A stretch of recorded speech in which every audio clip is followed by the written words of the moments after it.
Hi, everyone. Welcome. My name is Angie Edwards, and I'm the director of the International Education Center at Queen's University of Charlotte and serve as the 2021 NAFSA Region 7 Chair. Thank you so much for joining us today for Meeting at the Crossroads, a dialogue navigating the intersections of international education and social justice. As you log in, please take a minute to introduce yourselves in the chat. This meeting is being recorded, so by continuing to stay in the meeting, you're consenting to being recorded.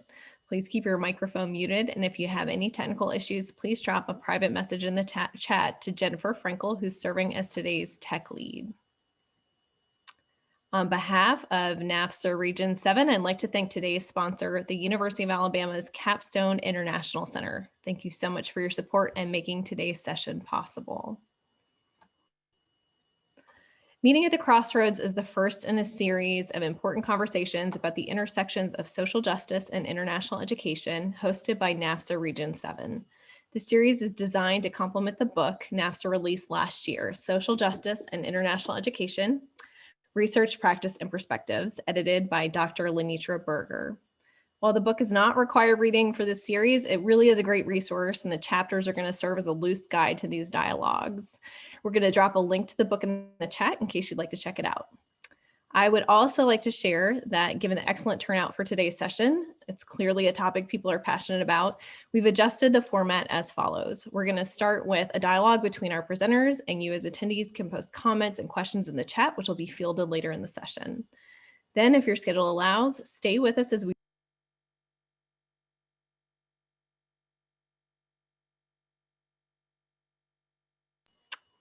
Apparently I was muted.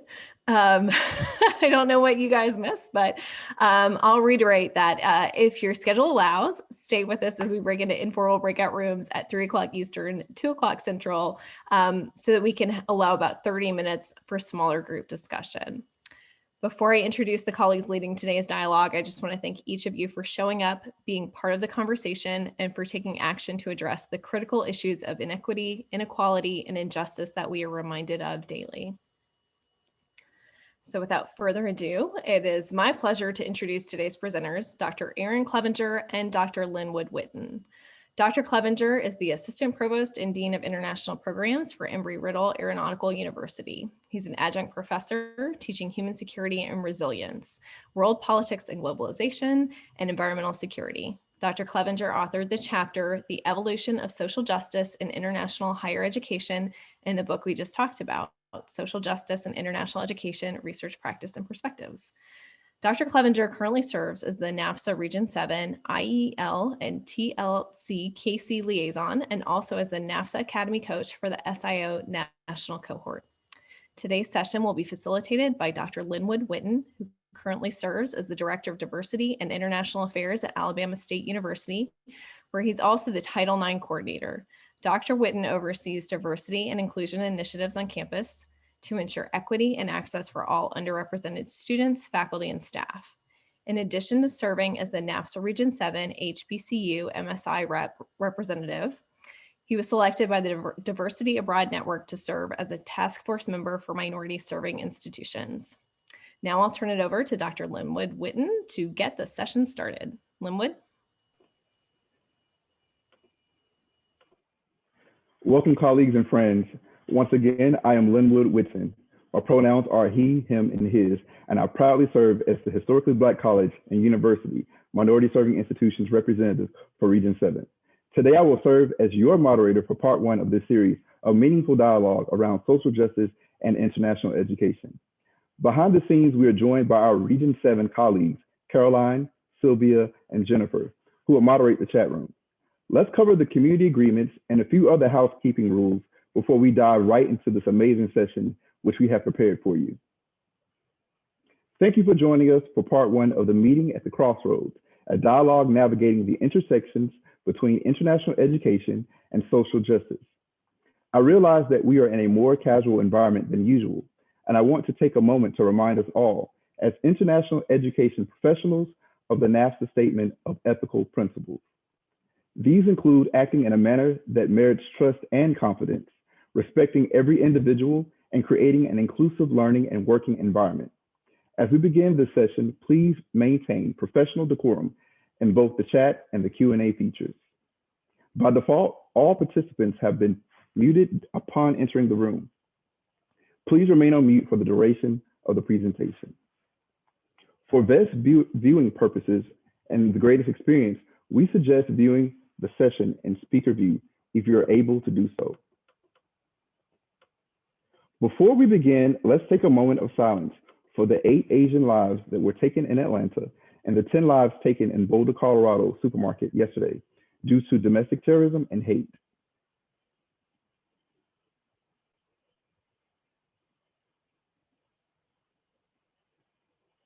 Thank you. Next, we would like to gauge who is joining us today.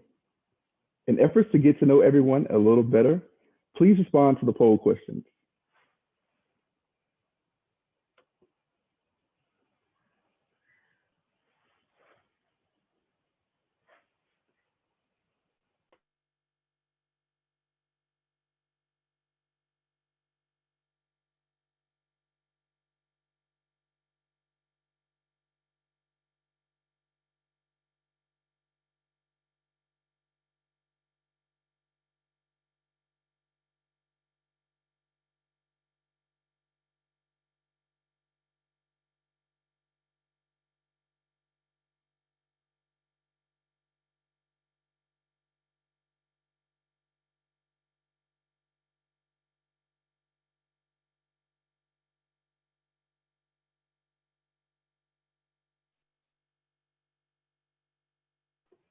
All right, we will take a few more moments to allow everyone to respond to the poll, and then I will summarize the results.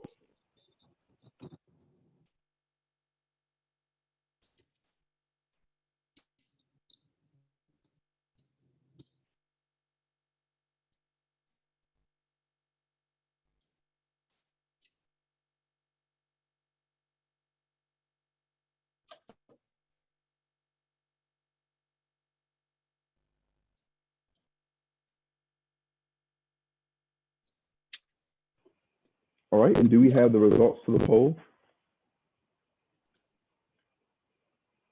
Thank you. So in what capacity have you all returned to work in this term? Well, it seems like most of us are working in a hybrid model, allowing us to both go on campus as well as to work virtually. Please remain safe during this time. Your health and safety is important. Without you being well, we can't serve the students that we serve on a daily basis. Are you aware of any of your students participating in protests related to social justice since this summer to present? Well, it looks like more than half of the participants today are aware of some type of protest or social justice programming or projects that our students have been participating in. This is important because our students need to remain a part of the fight for social justice. It's also important that our students understand the importance of peaceful protests as well. So those types of programs on our campus are important. Number 3, do you serve on any committees that address diversity and inclusion or social justice matters on campus? So again, an overwhelming half of the people that are participating today are part of some type of conversation that spearheads, conversations around diversity and inclusion on our campus. This is very important. And for those of you who are not currently, I urge you to see how you can get involved once you feel comfortable and you've learned more about the fight for social justice. And hopefully today, we'll be able to leave you with a few action items to aid you in those efforts. Number 4, are you comfortable leading or facilitating difficult conversations related to social justice among your colleagues on campus? And this is an overwhelming 58%. This is awesome because we've been having these conversations for quite a while. Many of you have joined the conversation since last summer. And I'm glad to see that people are becoming more comfortable with having these difficult conversations. Just understand that this is a journey that we're all learning every day on. And number 5, have you read the NAFSA's Social Justice and International Education Research, Practice, and Perspectives? So majority of you have not read the book, and I hope that you're able to get the book provided by the link in the chat box. This is a great read, it's an easy read, and there's a lot of research and information that will help you not just working in international education, but in the fight for social justice. This is very important and we need all of you. So thank you so much for joining us today. And thank you for completing our poll. So since being in the pandemic, there has been a global lens on the fight for equality and social justice, starting with the death of George Floyd. And in fact, the struggle even dates back to as early as the mid 1800s. And we see it again through the 50s and the 60s with African Americans and other marginalized groups, including women's suffrage and members of the LGBTQ plus community. Even just 2 weeks ago, we watched Oprah interview Prince William and Meghan about the racism that they experienced with the royal family. These issues of social justice seem to be systemically embedded in the culture of many nations and plagues the human nature of man. In the text we will discuss today, you will discover that practitioners in the field of international education, like Dr. Aaron Clevenger, who are doing important and innovative work promoting social justice, confronting inequality, and fostering social responsibility in a global context. Now, I have the honor and privilege of talking to the man of the hour, my esteemed colleague, Dr. Aaron Clevenger, who is one of the contributing authors of NAFSA's Social Justice and International Education, Research, Practice, and Perspective. Dr. Clevenger was responsible for Chapter 3, which was titled The Evolution of Social Justice and International Higher Education. Welcome, Dr. Clevenger. Thank you so much. Nope. Pleasure Now, to be here. would you prefer that I call you Aaron or Dr. Clevenger? Aaron. For the purpose of, all right. Go for it. All right. As my colleague, I will call you Aaron. Thank you. So, by opening up the conversation and dialogue, tell me, how did you become a part of this project to write the book, and why are you so passionate about social justice and international education? Yeah, so I had just finished the academy, the NAFSA Academy, and I had asked for other opportunities to show leadership, and I had given a couple examples and shown areas where I had interest in social justice and used social justice examples. I had also had social justice within my academy goals. And so the academy team had given me, had found out that this opportunity was coming about. And so they got me connected with Lenitra. And so I got this great opportunity to do that. Historically, how I came about is a little bit more complex. You know, for anyone who has a interest, a passion, a burning desire to be involved in social justice, and especially social justice education. You know, I'm glad you asked the question in the opening, because 58% is fantastic, but there's still 42% of us that are uncomfortable having these difficult conversations, and it's not surprising. I do this all the time, and I still get a little bit of pit in my stomach sometimes. And as I'm sure you sometimes do, nobody wants to confront things every day. Nobody wants to leave home and say, you know what, I'm going to confront somebody that's ignorant today. But you know, that we do what we have to do. But it's complex, but it goes back to many different layers. And I think I remember some of the very beginning reasons why I was really interested in this. It's based on how I was raised. I mean, I remember all the way back to my mom having some very deep and difficult conversations with her parents. I remember my mom, I was raised in, I was born in Detroit, but I was raised in Nashville, Tennessee. And so I had vastly different experiences in those two cities, Detroit and Nashville. When my parents moved us to Nashville for work for my dad, my mom moved us near my grandparents, and my grandparents were very comfortable having conversations about people using words that my parents did not have comfortability with, words, the N-word, for instance. And I remember my mom having a very uncomfortable conversation with her father and saying, I will not raise my children where you are going to be so comfortable using the N-word around my children. That is not acceptable for them. And if you ever want to be around your grandchildren again, when we are not going to have this. And that can't have been comfortable for her. And I remember that example of a difficult conversation. And I remember that is something that if she's willing to do that with someone as important to her in her life as her father, that's an example that, and so that's one layer. And then continue to have other people that were willing to step up and have conversations. And so when you have examples of that in your life, you begin to realize that you have to step up when you see wrong and you see unfair. Wow. So first of all, let me say thank you so much for plugging volunteer opportunities and opportunities for professional development with NAFSA. I'm sure they appreciate that. But it's Yeah. also good to see that, you know, our colleagues are taking advantage of the opportunities to not only learn more about social justice and international education, to make sure that their professional development is up to speed, but also to make sure that their institutions are benefiting from this as well. And I commend you for your transparency as well as for sharing your lived experiences, because that's not easy. And one of the things that I have learned with talking about social justice is telling your story. We all have to figure out ways to tell our narrative, because telling our story also helps others, because you will see that there are so many, again, intersections between not just people, but also cultures. And so that leads me to my next question. What approaches or advice do you have for creatively expanding, you know, the stakeholders involved in social justice work on our campuses? How can we pretty much, you know, move from the margins and actually widen that circle, just to, you know, make sure that things don't fall into the same handful of people, and that everyone's actively engaged in advancing social justice work on campus? Yeah, you know, you have to have those personal conversations, just like you just said, whether it's with colleagues in the classroom, whether it's with students, whether it's with people in the field, whether it's with the person at the desk next to you, whether it's the person that you're sharing classroom with.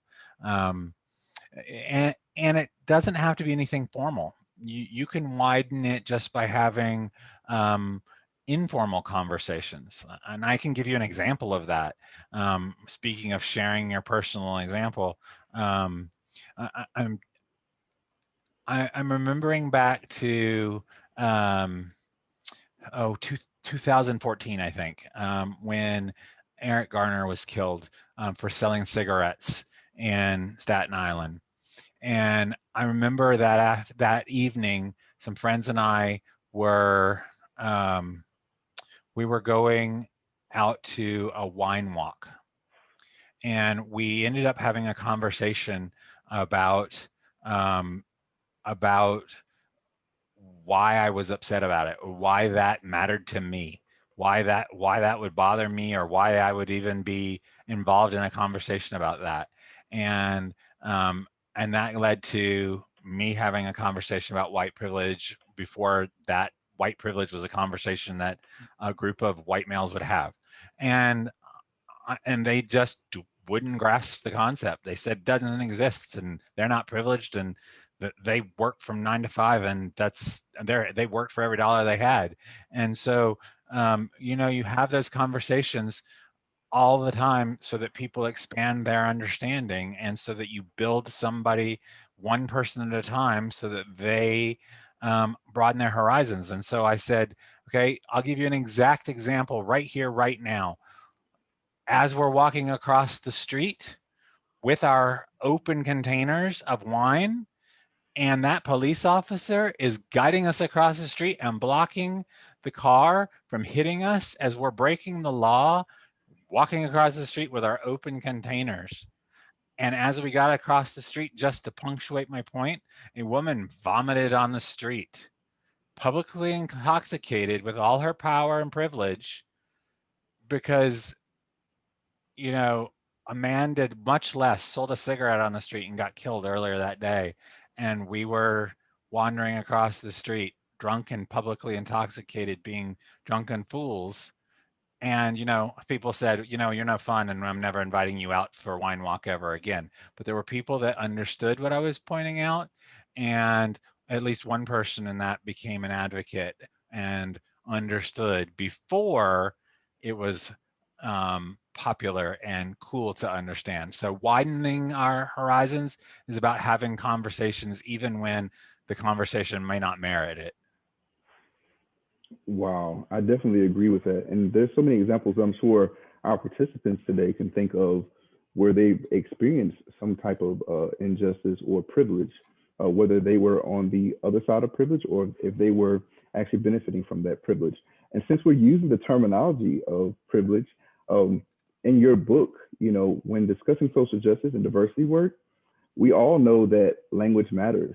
So how important is it to define your terms, understand and properly use terminology, and why? Because privilege is actually one of the terms that you use in your chapter. Yeah, so that's a fantastic question. And, I would answer that question completely different if this was a group of students. I would talk about how important it is for them to learn and to grow, et cetera, et cetera. But because this is a group of educators, I think I'm going to answer this differently. Okay, so I'm going to answer this differently in that we're all educators and we choose to be social justice educators. We choose this path. We want to educate people in this. And so imagine, just for an instance, we were all, I'm going to use my brother's job. My brother is also a professor. He works at the University of Miami down in Florida, and he is an assistant professor at the University of Miami as a speech pathologist. And I'm trying to think of the term they use. I wrote it down somewhere a couple times ago because I've been asked this question before. The term is they have a term for when you are hit in the head. It's a brain terminology, and they are very similar in their terminologies for one type of brain injury versus another type of brain injury. Is it contusion or concussion? It is similar, yeah. And so, but I'm not a speech pathologist, and is it important that I know the difference between those two words? Well, if I was a speech pathologist or a doctor, absolutely. Absolutely. But, if I was a professor of speech pathology, then absolutely, wouldn't it be insulting or weird or strange for me to say, do you really need to know the difference between those two terminologies? How awkward. So isn't it odd if someone asks us, do you really need to know the difference between equality and equity? I mean, if you're going to teach it, absolutely need to know the difference, because the difference between these terminologies matter. It matters to be seen. It matters to be understood. It matters to be believed. It matters to be part of something. So absolutely. I would answer this extremely differently if we were in a group with students, but because we're a bunch of educators, it's about buy-in, and it's about being the best educator you can be. So understand the terminology and be that educator. What a great response, because one of the important things about presenting is about knowing your audience and who you're actually addressing. Yeah. So great. Thank you for meeting everyone where they are. That's an important part of the work that we do. Yeah. So let's segue a little bit into continue the conversation on privilege, but also just talking about academics in general. Yeah. Which is also something you covered in your chapter. So the institution that you currently serve at offers academic programming that actually attracts a certain type of student. Your chapter also mentions the demographic of this particular student population as well. So me working at a historically Black college and university, I can only imagine how this shapes the campus culture, right? So can you share with us why it is vital to educate your campus stakeholders as well as the students on matters related to social justice, racism, and privilege? Yeah. That was a question that several of the editors asked multiple times, and I had to do a lot of reflection on that. It's a great question. And,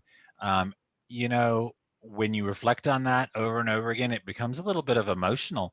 It really does. And, you know, it's a lot because until more people that look like me, and I mean my race and my gender, acknowledge my privilege and the fact that I live in an unfair world where I continue to benefit by the unfairness of the world that we live in, we're going to continue to live in a world where the term "but I'm not a racist" continues to exist. And until more people are educated by white men in this realm, they're not going to understand that you're either a racist or you're an anti-racist. And a non-racist doesn't really exist in this world. We just can't have non-racists anymore. You either are an anti-racist or you're not a racist. I mean, you're an anti-racist or you're a racist. It's just come down to that in this world because we continue to get what we continue to get in this. I'm a firm believer that I can teach white privilege in a way that perhaps you cannot. And I owe it to my Black colleagues to step up and do that. And I hope that if you're in, so I believe that if I'm in a locker room and I hear the football players make comments about people of color, and they feel comfortable with it because I'm just another white person in the locker room, that I will take that moment or another moment when it is appropriate to have that learning time I mentioned that I did at the wine walk. And in the same way that if you happen to be at, I don't know, church, and you heard someone attack me because I'm a gay man, that you would say, that's not what God talks about. That's not love. And you would stand up for me. And so that's why I do this. And that's why I hope other white people will join me. Well, thank you. That takes bravery to actually articulate that, and we thank you. And yes, social justice is not just you know, for one marginalized group, but for all people. So that includes women, that includes individuals with disabilities, that includes our LGBTQ brothers and sisters. So one of the other things that I want to ask you, because we're on the topic of institutions right now. Yeah. Could you, for those who don't know the demographic of your institution, could you elaborate a little bit about the demographic and the type of student that your institution attracts? Sure. I'm at Embry-Riddle Aeronautical University in Daytona Beach, Florida, and we're predominantly white. We are about, well, in the non-COVID times, we're about 17% international, and I serve as the SIO, so I have a wonderful opportunity to work with our international students. We are predominantly male. We have anywhere between 20 and 25% female, so 70 to what is that? About 75 to 80% male. We are middle to upper class students, and as I think I already said, predominantly white. And so you know, we have worked over the last, I've been here 17 years, and we've had to struggle to make a difference in the gender area. And that is that we will continue to have to do that. And we will continue to work on that from a perspective of we need to continue to do that all the way through kindergarten, et cetera, because we need to help our entire country to continue to help educate young women, to help them understand the importance of science and technology, and that there is a place for them in this type of STEM world.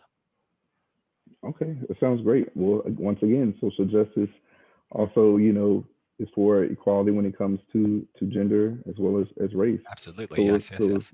so it's important that we understand this fight for social justice and equality includes everyone, just like Absolutely. as well as how diversity and inclusion does. Mm. So before we segue back into the chapters of the book, and we're on the topic of institution types and demographics, how might social justice efforts and issues look similar or different at minority serving institutions versus a PWI? Yeah, that's a really good question. You know, I think it's about starting place probably. And you might be able to, this might jump back to you. I think it's a starting place for our students. I think that, and I might be wrong, but, and you please feel free to tell me, but I think it might be the starting place of where our students are and their understanding of their privilege. Because I think that I spend a lot of time getting students to come down and calm down from their understanding of, you know, my parents and my ancestors have fought for every dollar they have, and get them to understand that it's not about the fact that you're inherently bad person, because you and I and everybody who looks like us might have a system in place where we have privilege. And you know what? Linwood, you have privilege in some ways. You can hold your wife's hand, and I don't feel safe all the time holding a partner's hand. And we both have privilege because we both feel safe walking in the dark in some places. And so, you know, it's not always a racial privilege. It might be gender privilege. It might be. So I think that a students in a historically Black college or in another another college where a minority serving institution is going to have a, they're going to start with an advantage of understanding privilege in a much more, they just have a better understanding of it than my students do. Well, I can definitely say that working at a historically Black college, which is a designation of a minority serving institution, that for us is really about meeting our students where they are Mm. and where the institution is in terms of what their goals and strategic initiatives and plans. And even sometimes the historical aspect of that institution, why it was created to serve a certain demographic, right? So, for example, at historically Black colleges and universities, for us, one of our biggest, social justice efforts is always around the LGBTQ plus community, because our institutions are not as inclusive to that population. And being that majority of our students, identify as people of color or Black, when we talk about racial injustice and inequality, our institutions are safe spaces for those students. So we don't have to address certain conversations, but preparing them for the workplace and the real world that does not look like the campus of a historically Black college is where we have to meet our students to educate them and to also explain to them privilege as well. So, I think there are similarities and differences. And so that's why we're having this conversation today about the intersectionalities of social justice and international education.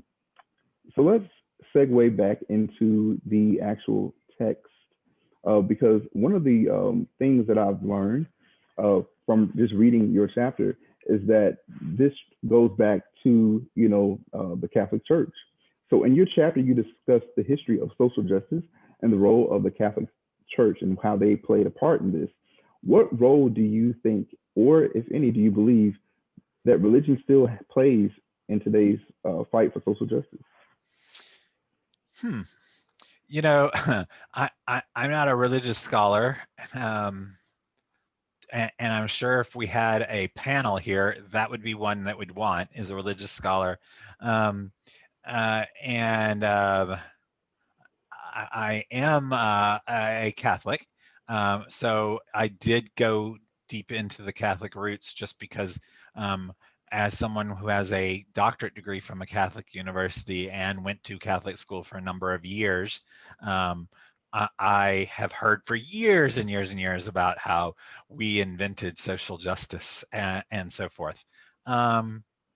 You know, I think that I'm probably better left to leave my opinion of how religion can sometimes hurt and help um, out of it. But I will say that religion has such a valuable place in the building of so many people's value sets, and it has such a valuable place in building community and safety nets for so many people, that it just can't help but be a valuable thing for social justice, even if it doesn't realize it's being a valuable place for social justice. It brings about comfortability for people. It brings about a safe space for so many people. Now, on the other end, it can be an uncomfortable place. It can be a hurtful place. But again, I told you I wasn't going to put my own 2 cents in there. Just remember those two things. It's a dichotomy, but for all those that it is an open and saving and helpful place, fight to make it as open and socially just for everybody you can. Make it a home for as many and welcoming place for as many of us as possible. Awesome. So as a African American male who was raised in the church, in the Baptist church, I can definitely say that historically, just knowing about being in the South and the civil rights movement and all those fights for social justice and voters' rights and things of that nature, that the church has always played a large part in the fight for social justice and organizing, especially in the Black community. Even recently you saw this with the Black Lives Matter movement, and even now with being able to provide access to the vaccine. I think the host muted me, but I'm going to continue. Okay. Yeah, no. In the African American community, making access for individuals to have the vaccine because of the stigma and the systemic racism that African Americans have experienced in the past. But yeah, and I agree. And didn't we not just see this in Georgia and others, where when we started looking at voting rights and fighting for voting rights, and I mean, we can't talk about social justice if we don't talk about the fairness in voting. I mean, that was true in the 60s, that's true in the 70s, that's true now. And if you cannot talk about voting rights without talking about the Baptist Church and others. Absolutely. So let's talk a little bit more about the text. So you spoke about in-service learning in your chapter. Yeah. And specifically, you talked about the alternative spring break in Atlanta, Yeah. which has recently been in the news, as we all know, because 8 Asian women were murdered. And this appears to have stirred up a conversation, as well as a tension that is quite similar to the events that took place last year with the George Floyd murder, as well as the Black Lives Matter movement. Yeah. So, as an international educator, do you think that the Stop Asian Hate movement is similar to the Black Lives Matter movement? And why is it important to have these difficult conversations about what is happening here in the US when it comes to social and racial justice, especially since we annually host thousands of Asian international students at our universities? Yeah, absolutely. Yes, similar, yes. The same, no, but similar, yes.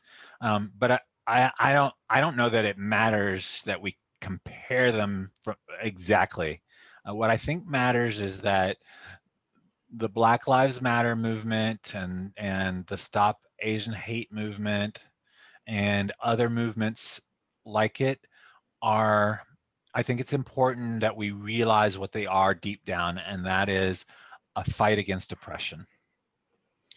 And if we look back to, and I know not a lot of us have had the opportunity to pick up the book yet, but in the very beginning of my chapter, I talk about who has the authority to exert power over us, who has the power, or who should have any control over us, and what gives you the right to control me.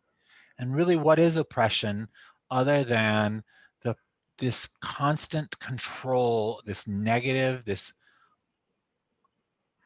unacceptable control over someone.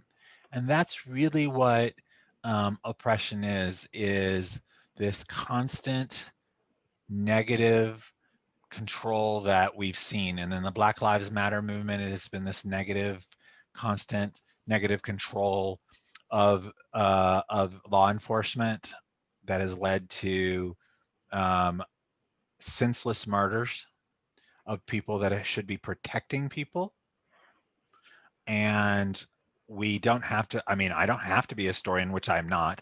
I don't have to be a historian to know that the Asian community has had years upon years upon years of hate from this country and many, many others. I mean, we can look back at the Supreme Court ruling that said, oh yeah, it's fine to put them into what, I mean, I don't think it's really pushing it to call them basically concentration camps during the war. I mean, and then to have the Supreme Court say, yes, that's legal. I mean, that is oppression. And when we start looking at laws like this over time, even though now I must believe that these would never fly, I hope and pray that that would never fly. Oppression continues, and yet I wouldn't believe that people crossing the borders and children would be put into the type of situations that they are, whether you believe they're cages or the controlled confinements that they've been in over the last many years, which I continue to say are oppression. So. Each of these movements are about fighting against oppression. And so while I think this would take hours upon hours and many more experts than me to talk about how we dismantle oppression, and I do think we should in future conversations talk about how we dismantle oppression. What I do think as educators is that we should, in future sessions, talk about maybe we look at the book Pedagogy of the Oppressed by Ferrer, because I think that would be a fantastic book that we have experts amongst us that could look at that as a next book or a book down the line as another one of these type of conversations. Well, we definitely need to have more conversations like this. And today you are educating so many people. So we always want to leave everyone with some type of takeaway. And one of the things that I will say about everything that you've said so far is that being an educator means that you have to commit to being a lifelong learner yourself, you know? Oh, yeah. And so we want to be able to leave our participants with some, action steps and some tips. So what are some of the action steps that international educators, especially those who don't have a direct teaching responsibility, can take to build social justice education into the curriculum as well as programs on campus? Yeah, that's a great question. Before I was in international education, I was an undergraduate. I was in undergraduate research. So my last several roles have been in an experiential education. So I guess the very first thing I would say is, and I hope that you already know this, you all are educators. Every one of us are educators. So let's get that first. We just don't happen to be in the classroom sometimes. Some of us are. And so those of us are, and every one of us, I should start over. Every one of us use TLS. Let me plug NAFSA once again. Use TLS, learn from the TLS team, our knowledge community there. And I happen to know, because it's me, your TLS liaison, so for Region 7. And feel free to call on me. But let's think back for those of you that have ever studied experiential learning.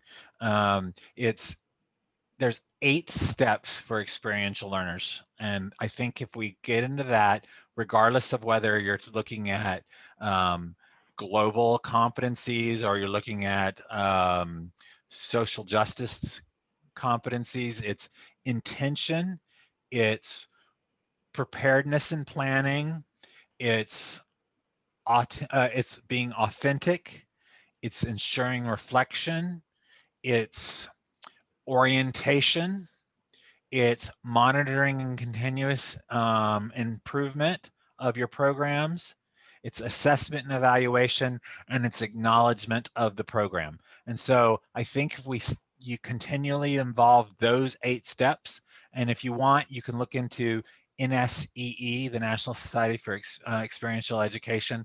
They continually talk about those 8 steps. As well as I think there's others that will can continue to talk to you more about experiential learning.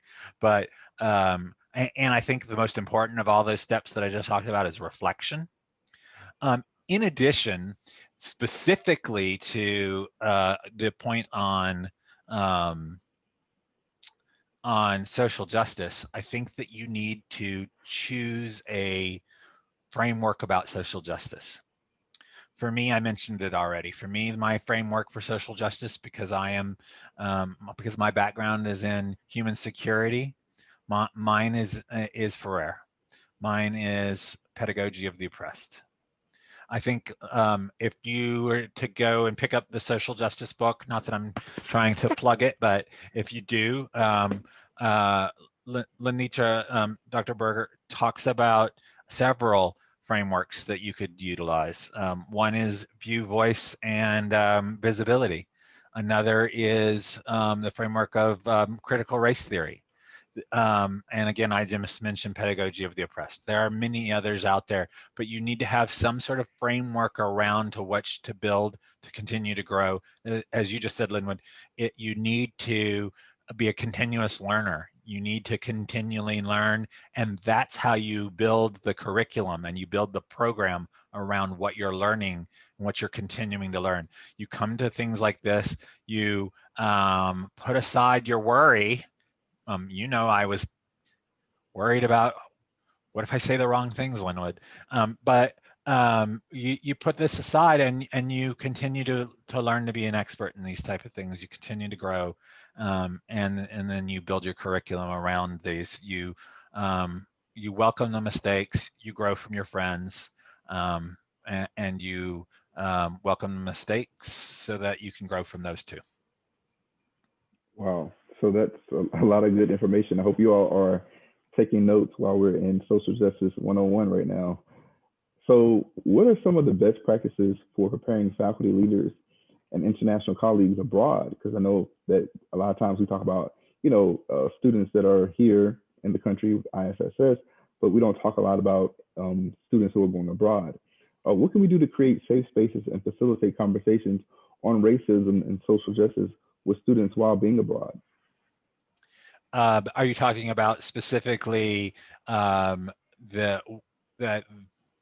students, our students of the United States while they're abroad, or are you talking about the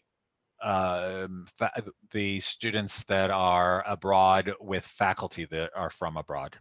Clarify the question a little bit for me. So the students who are with faculty and they're abroad with them and having conversation about racism and social justice while they're away from the U.S. I think it's about I think it's about them understanding that they can't judge another culture through the lens that they have at home. You really have to understand the cultural experience from where they are at, and they have to understand the experience based in where they are, and they have to be they have to open it up. They can't say, well, back home. They can't say where I'm from. They have to experience it from and they cannot judge based on anything other than the culture that they are coming to. To do anything else is unacceptable, in my opinion. Mm-hmm. Yeah, I think there's a thirst for knowledge in that area, especially when it comes from faculty, because they're always so focused on teaching their area of expertise or their subject matter that it's going to take them a little bit extra time to really learn about social justice and be able to share this information as they continue to educate their students while being abroad. So that's a very hot topic and an area that a lot of international educators as well as faculty want to know more about. And so maybe that's something that we can help to facilitate as well in the future. Mm. So working with students is so important, and we oftentimes get an opportunity to engage with them. But by chance, have you ever had to answer the question why to not only just students or faculty administrators regarding why integrating the social justice work into international education programs is important, particularly when it comes to a topic that maybe doesn't have an obvious tie to social justice? Yeah, you know what? Yeah. Yeah, I have. It's funny. I think back, some people will say, I have a really hard time explaining to my faculty outside of the humanities department why social justice should be in there. Engineering is really difficult for me to explain, or microbiology is really hard for me to explain to why they should be in social justice. And for me, it's way easier to have conversations with the sciences or with the STEM programs. And for me, it's really funny because I actually have a harder time with the humanities. And so it's back to what you were talking about. It's the experience. For me, if I were talking to a microbiology professor, I might say, and if they were saying, why do I need to have this social justice? Or how do I have this social justice? Or social justice doesn't exist in this. I only deal with bugs, and I only deal with little micro organisms. I would say, I would do my research. I would say, okay, I want them to think about social justice in some way. So I would say to them, well, what about food security? Mm. What about helping me to educate students about food security?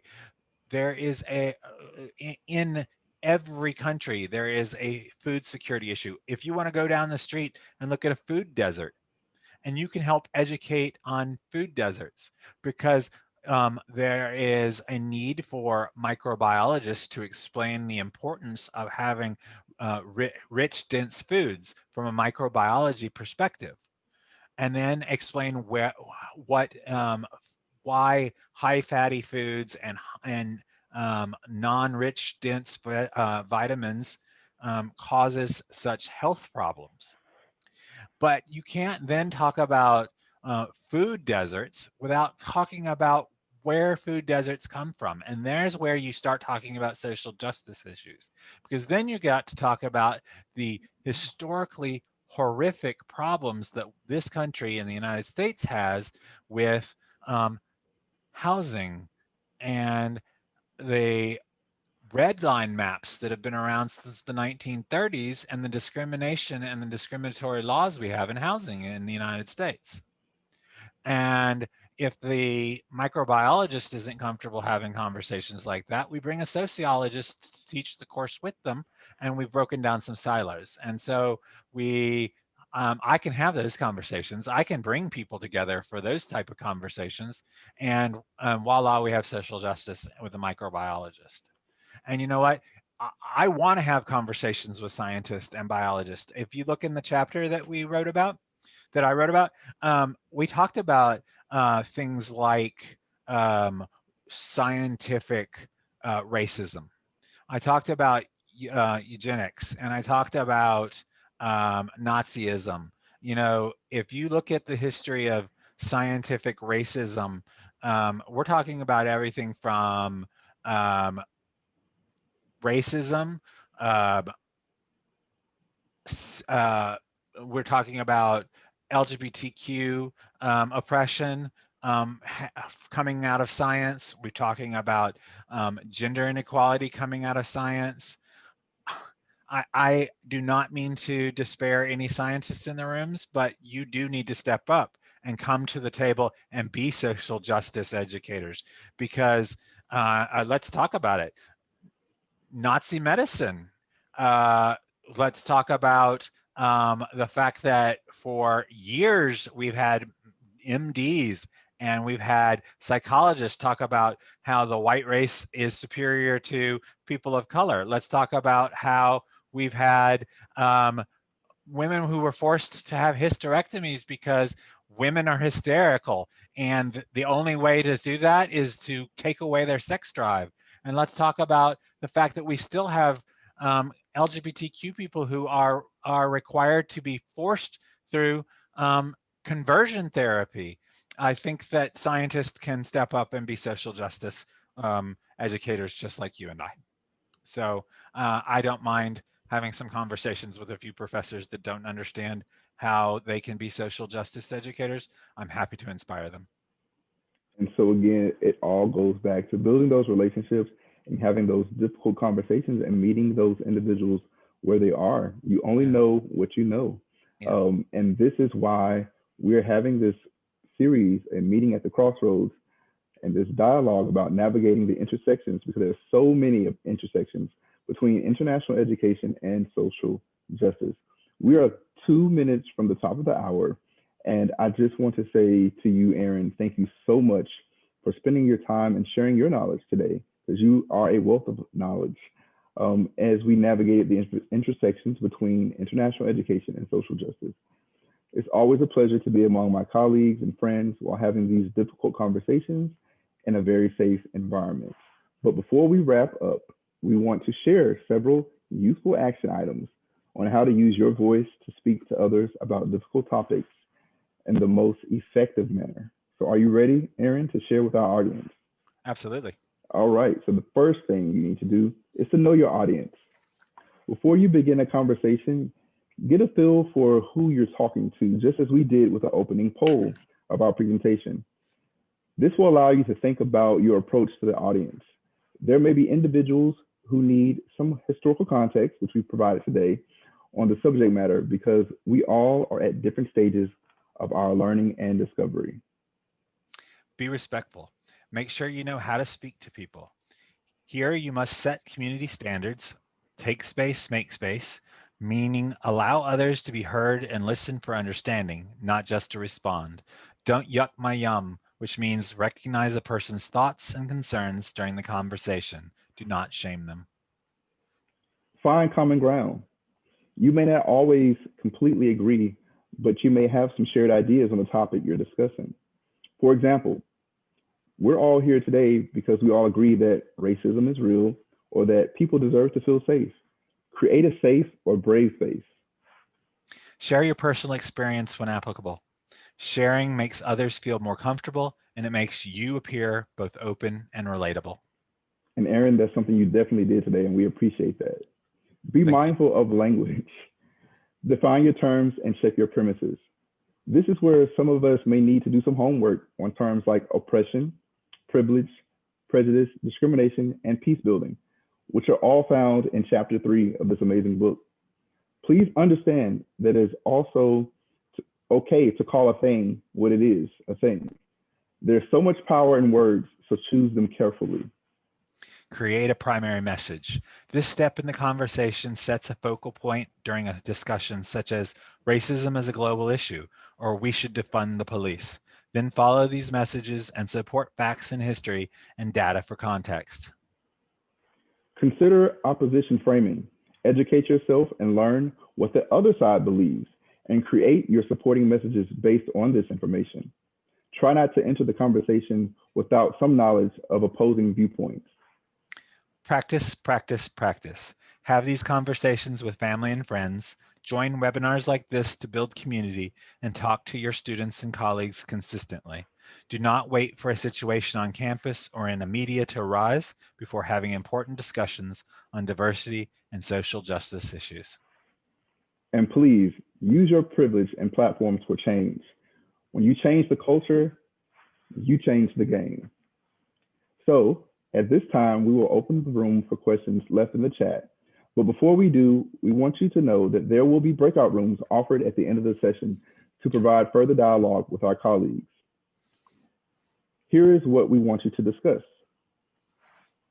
In the conclusion of the chapter written by Aaron or Dr. Clevenger, it states, as more international educators choose to adopt a role in social justice education, there must be a formal agreement on what social justice education should look like, or what learning outcomes social justice education should teach.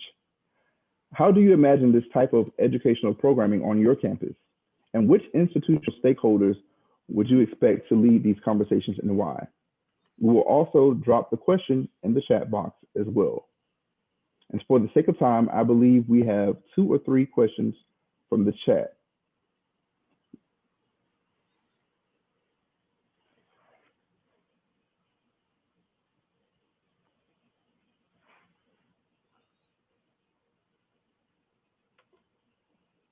We would also like to thank our sponsors, the Capstone International Center at the University of Alabama.